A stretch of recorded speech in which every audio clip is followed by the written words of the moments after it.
I'm Eddie Muller. Thanks for watching TCM on this special holiday. When Noir Alley started 3 years ago, I knew this day was inevitable. Hollywood's most noir-stained maternal melodrama being broadcast on Mother's Day. It's Mildred Pierce, made at Warner Brothers in 1945. If you're familiar with the film, you know what I'm talking about.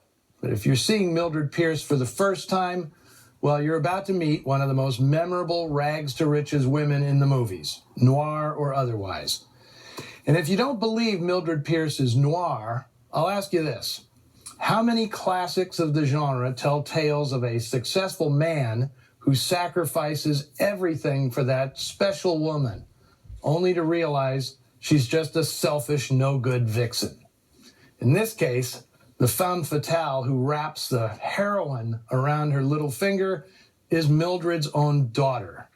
In most noir, the family is threatened by some stray outside force disrupting their domesticity. Here, the cancer is Mildred's own flesh and blood. Happy Mother's Day. Mildred Pierce is based on a novel of the same name by James M. Cain, published in 1941.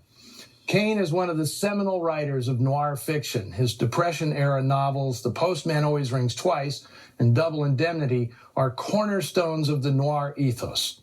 They were written after Cain, a former newspaper man, had tried and failed to make it as a screenwriter in pre-code Hollywood. Both were slim, hard-boiled volumes revolving around adultery and murder. Mildred Pierce was something very different. It was Cain's magnum opus, a saga by his standards, about business, family, opera, and the California dream, centered around a divorced woman with an indomitable entrepreneurial drive and the maternal instincts of a mama bear. There were plenty of larcenous and lecherous characters in the story, but in a change of pace for Cain, none of them committed murder. Producer Jerry Wald would have none of that.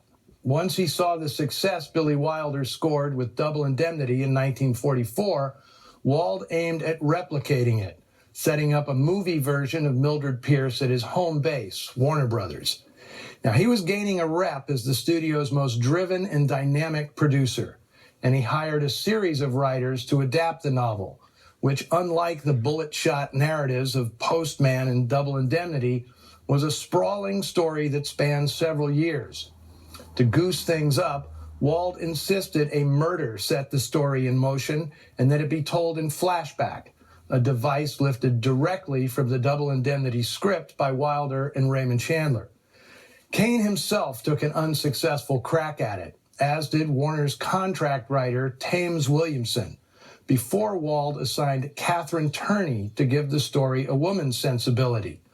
She wrestled a script into shape, but eventually resisted Wald's murder mystery setup and left the project forever regretting having her name taken off the credits.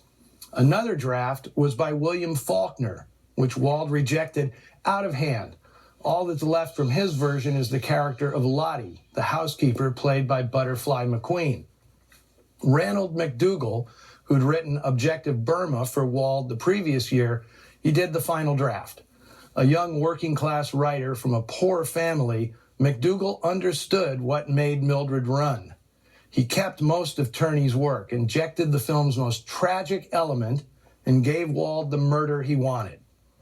Now, while all these drafts were being crafted, Wald made the most crucial decision of all, asking Joan Crawford to screen test for the lead. Normally, that would be an insult to a star of Crawford's magnitude, but she'd recently been dumped from her contract at MGM, and by the time Mildred Pierce was released, Crawford hadn't been on screen in 2 years. That's how much her star had dimmed. Bette Davis and Ann Sheridan had already turned down the role, and Barbara Stanwyck, who saw herself as Mildred incarnate, desperately wanted it. But like a great producer, the obsessively meticulous Jerry Wald wasn't afraid to gamble once in a while. He chose Crawford to star, and the rest, as they say, is history.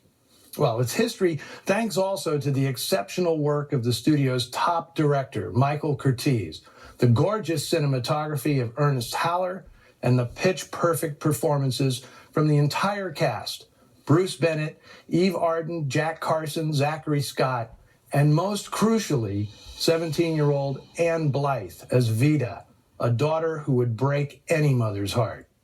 She and Eve Arden were both nominated for the Best Supporting Actress Oscar, and of course, Joan Crawford's comeback began with her winning the Academy Award for her portrayal of the title character. And here she is, Mildred Pierce.